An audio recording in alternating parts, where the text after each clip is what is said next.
Hi, you're listening to FolkCraft. I'm the Delilah of the occult scene, Aaron Oberon.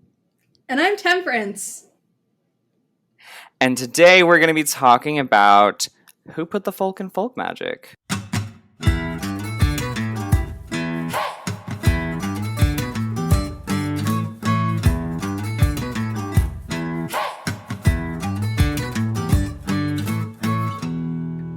What is folk magic? What is folk magic? What's your opinion on what folk magic is? I mean, there's like the standard folk magic is the magic of the people, but it goes deeper than that. And I had the benefit, the pleasure of rereading a portion of The Truth About Witchcraft Today, which has been sold like 200,000 times plus more, somewhere in that range. And The Truth About Witchcraft Today, as written by Scott Cunningham in 1988, was that there were only two forms of witchcraft, and those forms were folk magic and the ancient art of Wicca.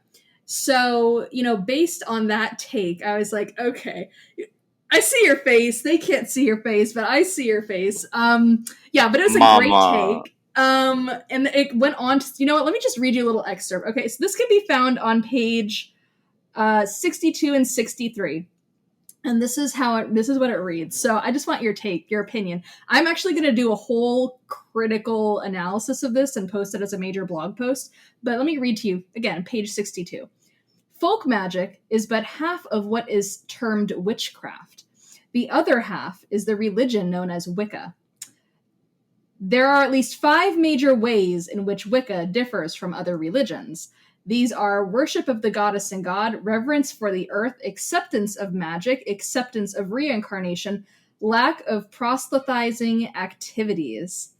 Then it goes on to say Wiccans revere the goddess and the god. Current Western religion, Wicca's feel, doesn't say Wiccans, it says Wicca's feel, is out of balance. Deity is usually referred to as God as opposed to goddess. God the Father is a common term. The concept of male saviors is directly tied to Christianity. The representatives of these organizations, priests and ministers, are usually male. Western religion focuses much of its attention on maleness. The Wiccans are different. They see nature as a manifestation of the divine. Because of this, they argue that a male divinity revered without a female deity is only at best half effective. Both sexes exist in nature. I'm going to take a deep breath and then address all of that. Okay. Let's start with Mr. Cunningham. It's a really ethnocentric take, right? Meaning it's very centered on his experience and very much makes comments about how Wicca is different from other religions while just stating how it's different from Christianity, right? And I think this is what a product of its time, but also how relevant for today, because the opposition to Christianity, which is someone who is a recovering Southern Baptist who was sent to conversion camp adjacent situations because I was gay as hell. I get, right? We have our religious trauma and our religious baggage, but it is impossible to have the discussion surrounding folk magic without the conversation about how important Christianity is to that throughout. I normally would just say broadly, American folk magic, but I mean around the world. Insanely so because of colonialism. So I would say that the take that Mr. Cunningham has is wrong for a couple of really obvious reasons. One, witchcraft is not a combination of Wicca and folk magic. That's just wrong. I don't know how else to say it other than it's factually inaccurate. And also, there's a lot of witchcraft that doesn't involve folk magic, and there's a lot of folk magic that doesn't involve witchcraft. And then also just this idea that Wicca is an ancient religion. We've already talked about that. We know it's not true. So that's that. Big X through all of that. I would hard disagree with so much of it that it would be impossible to break down every single point of it. Genuinely. Going to what is folk magic, how do you find it? It is, again, it's really hard because it's going to be a little ethnocentric, right? Like, if I were to make a big academic definition, we would just be rehashing the same things over and over again. We would be saying folk magic is the magic of the people, which always raises for me, okay, who are the people? Yes. Because I think in today's kind of folk magic scene and the conversation surrounding it, at least in the spaces, those of us who exist outside of a kind of lineaged folk magic, I would say, who did not grow up with a structured form of folk magic, maybe we have little tidbits here and there, we are often trying to reintroduce folk magic into our lives. Mm-hmm. And that's where our research comes into it. That's where podcasts like this come into it. We're oftentimes reaching out into the world and looking for folk magic. Who's doing the folk magic? Where is it coming from? And it can cause a lot of really interesting things. Again, the uncomfortability with Christianity, because people start looking into folk magic. And I'm going to come at this very much from an Anglo background, right? Mm-hmm. I'm a honky. I'm looking for things that are coming out of a very American, very white cultural perspective and cultural lens. So oftentimes we're looking at those prayers, we're looking at those little bits of the Psalms, we're looking at very, very small actions that are totally glossed over, typically within a single family or someone's upbringing, right? So there's that. This aversion to Christianity where in the witchcraft scene, if someone's introducing themselves to folk magic, and I have seen this, I don't know that it's quite as bad as it used to be, where it's just like, I'm just going to take this and completely ignore the Christian stuff, rewrite all of it, and still claim it is the same super traditional thing. Because obviously, no one who's practicing folk magic genuinely actually felt they were Christian, because this is secretly witchcraft. Like that, it's a whole narrative that is very, very incorrect. Well, going off that, so I recently posted something on the internet that was like, the Bible is not exclusively used by hoodoo practitioners, which Very is a take that goes around the internet very often. That's just, simply not true. So I am so upfront with everyone about what I do and what I don't do. I practice Irish American folk magic, which is, and I've recently started tacking on the American part there, because for a long time I was just calling it like Irish folk magic. But I live in America. I'm from America. And even though my background, my familial background, the things that I do were from Irish people, I'm on the American continent, and that is inherently changing the flavor of what I do and how I do it. So, regardless of that, I practice Irish American folk magic. There's a lot of heavy elements of Catholicism that are included in that. And so, to say, okay, well, the only people that are using Psalms are hoodoo practitioners, we're doing a big disservice both to the hoodoo community and to literally everyone else in America, because you don't have to be a pagan to use witchcraft, and you don't have to be a witch. I mean, there's definitely mysticism and acts of magic that exist outside of what could be deemed quote unquote witchcraft.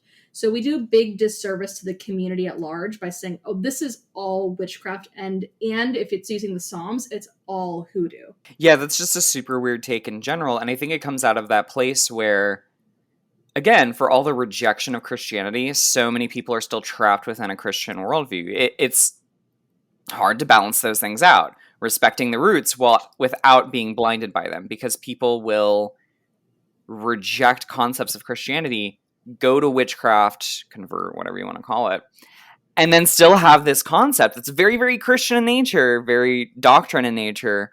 All magic is witchcraft, because magic is bad. Witchcraft is bad. Something we will eventually be talking about at length. That later. Right. Witchcraft is bad, especially through a Christian lens, but that's part of the definition of witchcraft, is that it's malefic magic. And folk magic oftentimes is combating that, but it is still seen by the clergy as magic. And we could get into like the Cotton Mathers of it all, where even magic that is utilized to oust... Oh, I guess I should bring context into that. Cotton Mathers is the person basically responsible for the Salem witch trials, right? someone who was high ranking in the community wanted to oust the potential witches in Salem and made a witch cake, which involves baking urine into a cake and then having dogs eat it. And Cotton Mathers directly confronted her and said, you can't use witchcraft to hunt out witchcraft. So there's this very hard line, of course it's puritanical, but still there's this very hard line that the utilization of magic is in fact witchcraft, right? And we know as practitioners of folk magic that is not true. And when that is something that we need to not parse out. We need to stop that narrative of all magic is witchcraft, because it isn't. Mm-hmm. I would like to just point in here real quick, just like while you're on that. Mm-hmm. Folk magic does not originate in the Americas. So it goes with, I think, where we're about to go with where I think this conversation is going, just on the basis of that when people use scripture, biblical scripture in folk magic, we have record of that predating the American colonies. We have that in England, we have that in Europe. So, you know, as people who are doing this Americans like to center themselves in all of these conversations. We do just like to center ourselves. And so, you know, hoodoo is a diasporic American byproduct, Appalachian folk magic, Penn Dutch hex is another very well-known. Those are like the kind of three biggest. If you were to say, okay, what's folk magic? People are going to give you one of those three just right off the bat, because those are easy grabs. Hoodoo is an easy grab because people know the name, they know what it looks like, or they think they know what it looks like. Appalachian folk magic is an easy grab. It's been in vogue for a few years. People think they know what that looks like. And the Penn Dutch hex signs, you know, what is called quote unquote powwow, and we can get into that. That could be its own thing. But, you know, powwow magic is also a very well-known system of folk magic in North America. Right. And so that kind of leads into 2 points. One that I did want to quickly say is like, hoodoo existing in America being a system of magic that exists as a form of survival of slavery specifically, right? And has evolved within specifically Black American communities. Not that I'm an expert, not that I can really talk on it, but what I can say, which is pretty heavy parlance out there, it exists in the exact same community where you have other folk magic systems like the hexen, the quote-unquote Appalachian folk magic, which in and of itself is not as much of a monolith as people like to make it seem, and more broadly Southern magic, Southern folk magic. A lot of Creole influence, There's a lot of land tied, like physical land tied into folk magic that people like to gloss over. And it's like, I'm practicing folk magic. I'm putting, you know, 2 sticks together and I'm going to tie them with red string. Where did the sticks come from?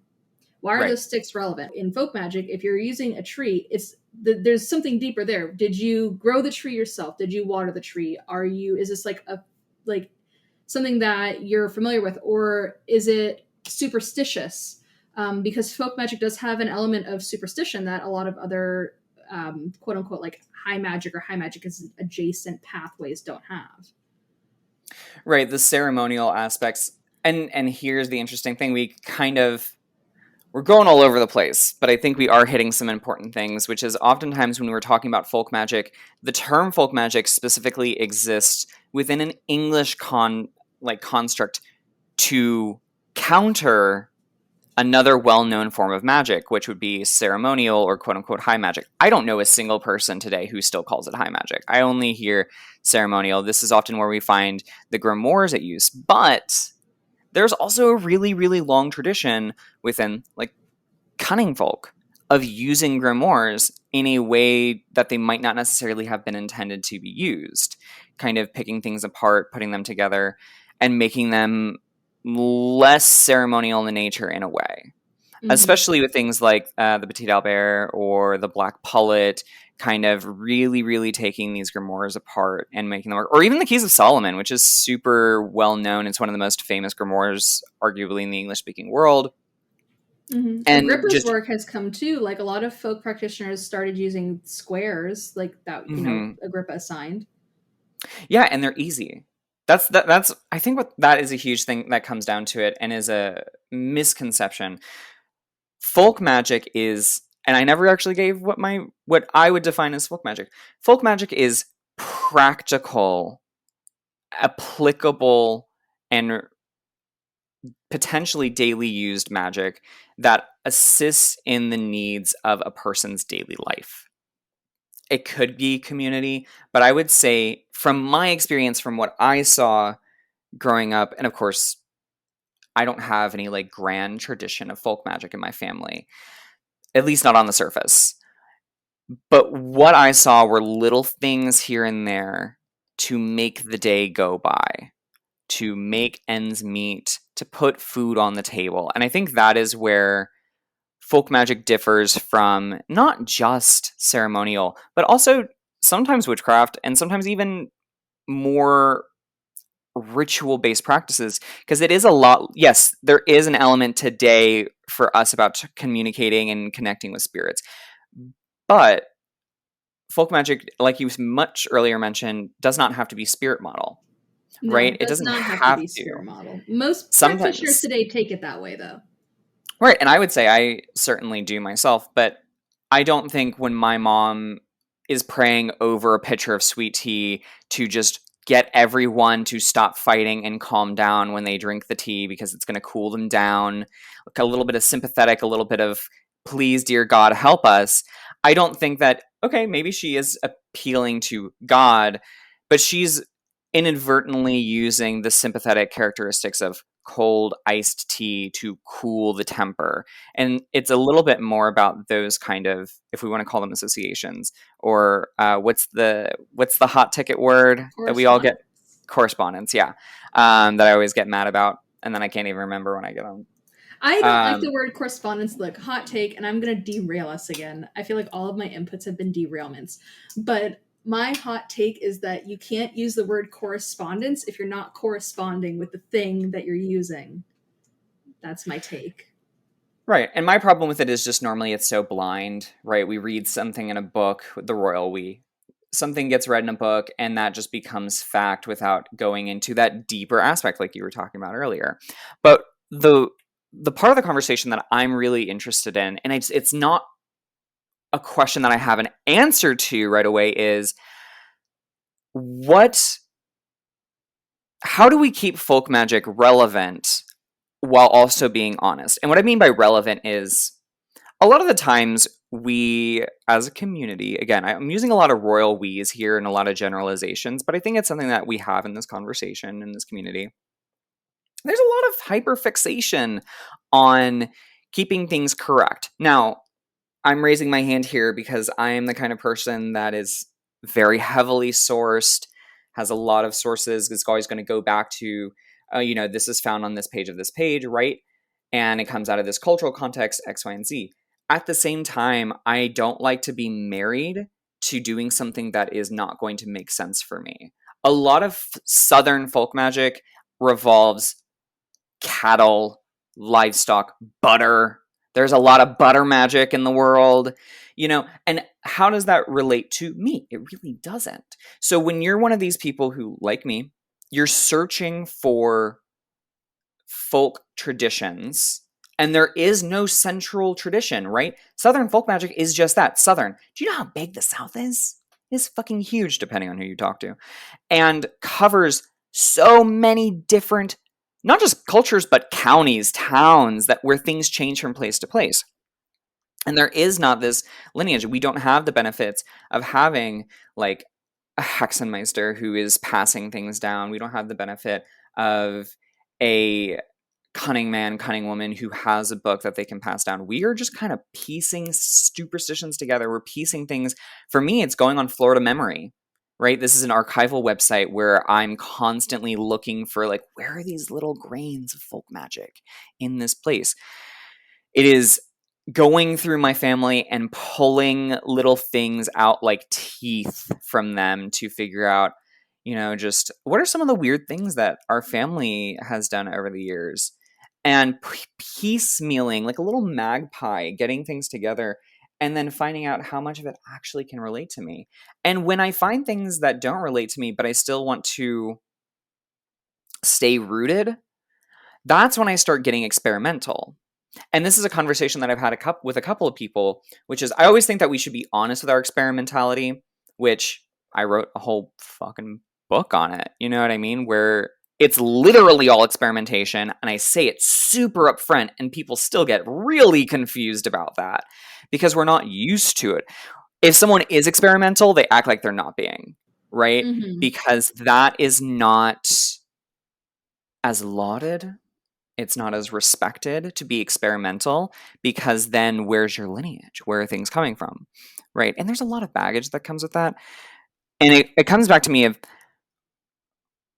is it still folk magic? I already have an opinion on this. Is it still folk magic if we are changing things within it? And before I can even get an answer out from you, because I'm male presenting, and that means I dominate the conversation.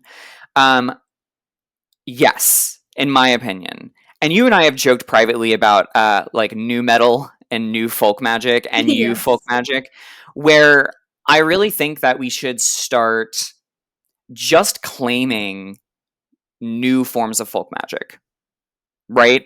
Like, there have been debates and arguments all over the internet about like utilization of spray bottles as cleansing. And I'm like, it's fucking smart. Do it. What's the difference between putting an aspersion on a like palm frond and sprinkling around your house, which is something I do, and having a spritzer, you know, a nice little spritz bottle? What's the difference? What is functionally and magically the difference between those two things?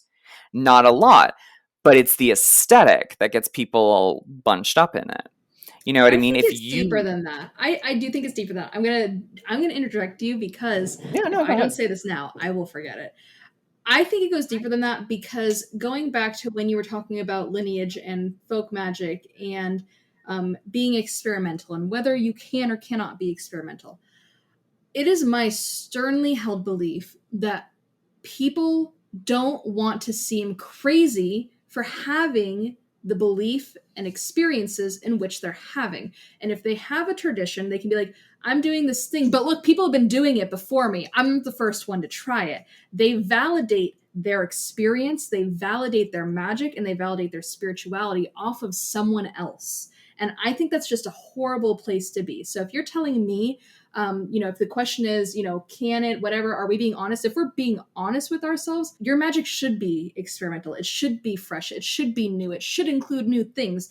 Going back in the past, if we look back at older folk magic, like you were saying, a lot of it has to do with cows. A lot of it has milk elements there. But, there's a lot of folk magic that just does not make sense today. Would not make sense. You would not do it. You read it in there because there are books that have, especially like Penn Dutch. It's not exactly powwow, but it's just like of the region. There are these books. They're like yay big. They're massive. They're like 8 by 11 thin, and they just have all these wild spells in them. And you're like, wow, none of this really makes sense. Folk magic evolves. It grows as people grow. It advances as people advance. And when we learn something new, that gets incorporated in. Folk magic can include science should you choose to. Doesn't have to, but just because you're doing magic, it doesn't exclude science, and science doesn't exclude magic. So there's so many elements there that you don't have to validate what you're doing by having a lineage. And so if you're just like, oh yeah, I practice folk magic, you can just end it there. Someone will be like, what kind? Folk magic. And you don't have to validate whether, you don't have to be good at everything. And I think that's kind of like where what I'm kind of getting down to is like, people come into witchcraft and they think, I have to be good at this, I have to learn this, I have to know everything. And you don't, right? Like, you're allowed to just do things because you like them, because you enjoy them, because it's something that gives you pleasure. And witchcraft goes deeper than that, magic goes deeper than that, but folk magic is, you're allowed to be bad at it. You don't have to be like, oh, I practice folk magic and everything always goes right for me. You're allowed to be fucking dog shit at it as long as you are getting something out of the act. It doesn't matter if someone else before you tried the exact same spell. Folk magic is the land of UPG. Just simply is. I think in a lot of ways, just that idea of you can be dog shit at magic, just who cares, just do the magic. It really resonates with me as someone who is a self-taught artist who's constantly worried about being horrible. And rather than consider, like, just mulling it over my head a million times how bad I might be and how I'm not as good as someone else, I just do the goddamn thing. And I think that that's a really good thing. You don't have to be the best practitioner in the world, because you're also not going to get better if you continue to put yourself in that spiral. But you said this is a hot take. I'm waiting for the hot take aspect of it. I don't think you're There's going to be disagreeing at people all, that come in really. there. There's going to be people that are listening to that and going to be like, what the fuck? But if you're saying what the fuck, that means you never read my book and you've never been around my content, because that's not a new take for me. But, you're allowed to be dog shit at magic. And people are going to, especially like the ceremonialists, if there's any that listen to this, God forbid, if there's any that listen to this, they're going to be like, that's not true. But you know what? I had a ceremonialist try to hex me months and months and months ago. And when I tell you that I won $500 off a scratch off, just because you have theater in your magic doesn't make it effective or strong. Yeah. I would also say that theater and magic, as in, like, that brings up a whole different thing for me. That could be an episode in and of itself. No, it really could, because I actually would say that the elements of theater and I'm totally coming at this from a perspective that is not within ceremonial magic, because I see where you're saying with theater, but in terms of like play and theater within magic, I actually think that's really powerful. But doesn't make it powerful. It's different. It could. That's my argument, is that it could. We will have a debate on that another time. We'll put it on the topic list. Yeah. All right, writing it down, theater. But I think when we're trying to have this conversation, it's been a long, winding road, and it's become a little bit of a cliche at this point, but it truly is a crooked path, right? We're trying to answer a lot of questions that we don't have the answer for. We're having conversation, we're debating with one another. What's the nature of folk magic in a day and age where we're kind of disconnected from it, because so much of the folk record is focused on things that aren't super relevant. Even our parents didn't have cell phones. They didn't exist. Hell, I mean, growing up, I didn't have a cell phone until I was a teenager. But that changes everything. And so many people are so adverse to magic that involves technology. But what is a spell that keeps butter churning correctly? That's magic affecting technology. Everyone thinks technology means silicone and glass plates, but a butter churn is advanced technology. So this is the point that I'm trying to kind of get home and not even answer necessarily, but to start having conversations around, which is folk magic can evolve. Let's just say where it's coming from. And maybe there's a better term for what I'm talking about than folk magic, because I didn't want to do a ton of academic research going into this. I wanted this to be a very genuine conversation about my current perspective, your current perspective.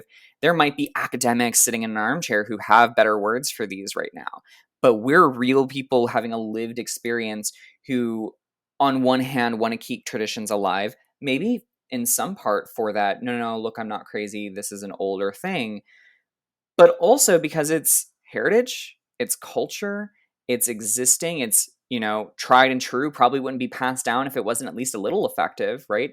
Combined with the, God damn it, I don't need 12 butter spells. I need to figure out how to make sure that when I electronically submit my resume, that it's still going to be just as eye-catching as everything else, Mm-hmm. Are there, are spells to affect algorithms? Is that folk magic? Yes. Can it be folk magic? How do we make that? You know what? Here's the thing, and without even getting too in depth on it, I think that at the end of the day, there's going to be the conversation, and it's such a bad term, right? Because the terms high and low magic come from a really bad place historically. But in terms of when the ceremonialists did what they did and they were like, we're better than everyone, we're doing high magic and everyone else is doing low magic, I don't think folk magic in general should be constrained to just a historical setting for folk magic. If you have done it, if you made it, if you worked it, I don't see why it couldn't be considered folk magic. That's my opinion. I don't think it has to be recreatable. I don't think it has to be verified through multiple sources. If you do the spell once, you wrote the spell, you made it, you did your little thing, you prayed your little psalms over it, or you cursed someone using the Jesus cursing the fig tree. Whatever you did, you have made the spell. It worked for you. That's good enough for me as a classification. I would agree, but I would also say that it's worthy not to be in an echo chamber, because I do know I've had the conversations with people who have said, like, no, that's not folk magic anymore because you've made it yours and it's just a personal spell. And I see where they're coming from. I might not agree with it, but I can see where they're coming from because it is an ongoing and evolving conversation. And that's why I say, like, maybe there is a better term out there. Maybe, but I, at the same time, I don't believe folk magic should be frozen in time, because that's not historically accurate either. It never has been. It's a living tradition. It's We not a talk about it. recreated tradition. It evolves and it grows, and it will keep evolving. It will keep growing. So I have a question for you before we wrap it up, and I think this is a super relevant question because it is going to showcase, hopefully, will showcase how broad and varied folk magic is. If you had to say, out of everything that you've ever done, all of the spells that you've ever cast, all the things you've ever read, what is the thing that you are just gravitationally, naturally kind of gifted towards, not dog shit at the first time you tried it? What are you kind of just good at in folk magic? Job spells, employment, That's a solid and one. that comes out of lived experience. The other, there were two that came to mind. The other one is hexing, but that sounds so edgelordy. But I do base that response off of getting verification through the real world, right? But it's hard to get a damn job. It really is. And it's really hard to get a job where you're not going to go absolutely bonkers at and just lose your shit.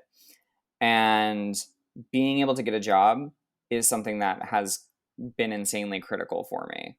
And helping other folks get jobs that weren't going to kill them has been really important. So, yeah, employment magic, if we want to like create that category, has probably been the one that is really solid. And you could break that down and maybe also be the fact that when I'm putting in the effort to do a spell for employment, which does take a lot of moving parts, it also means that I have the energy and dedication to make sure that my resume is top notch, that I, maybe I've shaved a little bit more that month and I've gotten out and gotten some new clothes because I eat well and my stomach shows. You know what I mean? So there's a combination of two things there, but I would definitely say employment, 100%. So I want to lob that right back at you. What is the thing that you feel like you are good at? I find that I am kind of naturally gravitationally gifted with fertility magic, which is funny to me because I will never have another child again. But I have assisted many, many, many people over the years in either getting pregnant or maintaining a healthy pregnancy or safeguarding mother and child during extremely high risk pregnancies. Learning doulaing is something I might be interested in the future, but it's not something that is in my current pathways. But yeah, fertility magic has been kind of my biggest, and not like fertility, not sex magic. Very, very different. I'm very good at the act of creating new life, not the sex part that goes with it. So the magic that involves getting pregnant, staying pregnant, post pregnant. Also very good at cursing as well, but that's a little edgelordy, and that's a developed skill. I was not good at it the first time I tried. And I wonder if there's also an emotional aspect to that, right? Where cursing is something that comes out of feelings. Yeah. Very rarely are you like very unless you're doing it on someone else's behalf, and then you have the kind of hat of like, I wonder what I can do to this person because it doesn't have shit to do with me. But most of the time when you're doing hex work, you're doing it, any kind of baneful work, you're doing it out of a place of like, I'm going to fucking show you. You fucked with the wrong one. You fucked with the wrong family. So, and fertility, employment, these things are so a part of the human experience, at least under capitalism when it comes to employment, right? And I think it's interesting because fertility magic is something that's ubiquitous. And employment isn't necessarily ubiquitous. It does show up a lot in other traditions, but in Southern folk magic, so much of it is about agriculture. But what was the job of choice that was recorded in terms of folk magic? Agriculture. So there wasn't as much of a need for that. And those needs change. So we have to change. The things that we do magically when we don't have other options change. Mm-hmm. So that is a conversation on what the hell is folk magic anyways? Maybe that's clarified some things for you guys. Maybe you're left with more questions. I feel like I could keep talking on this topic, to be quite honest. And if we hadn't set a personal goal of trying to keep ourselves within a time limit, I could definitely go on for like another hour of what I think folk magic is or what it isn't and what it does or doesn't include. But at the end of the day, you don't have to agree with me. You don't have to agree with Aaron. You're allowed to have an opinion that differs from both of ours. I don't think it should matter as long as you're out there practicing the magic. I don't want to hear your opinion if you're not practicing. Very that. My closing thought is very, very similar. You don't have to agree with us because it is an ongoing conversation and it is evolving. We might change our opinions from now. Like 2 months, we might revisit this and be like, you know what? I disagree with what I said. Yeah, there's part of this conversation where right now I'm like, that makes me rethink things because I don't want to be the person who's not willing to evolve. I preach so much about experimentation, and I feel just like you. We set that personal goal, and I feel like I'm almost about to get us right back onto the tracks, right on. But no, this is something that I think should evolve, and I think it's something that we should come back to. Like the folk debate 2022 has taken place, and I don't think it's the last time we're going to conversate about it.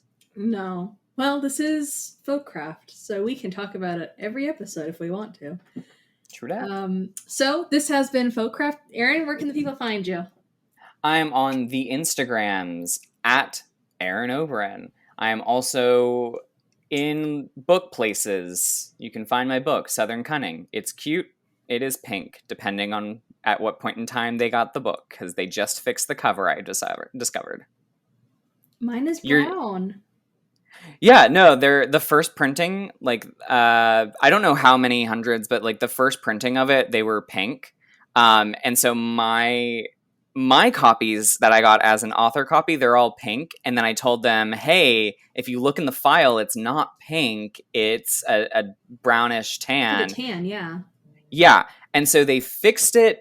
They sent me another edition that were in that tan. But then for the first year, when I would go into the store, if I would happen to see it in there, it was pink. So there's still some very niche pink ones out there. But now I did go back into a Barnes & Noble recently and found that they've got the tan down finally. I don't know what happened there. Anyway, that's where you can find me. And I'm Temperance. You can find me at Wild Woman Witchcraft on Instagram. I'm Temperance Alden on Twitter. My book, Year of the Witch, is available everywhere books are sold. But more importantly, my calendars. I have a wall calendar and a desk academic planner that have come out to complement Year of the Witch. The artist that worked on it is so amazing. All the art in there is so fantastic. So those are also available for pre-order right now. They came out in April.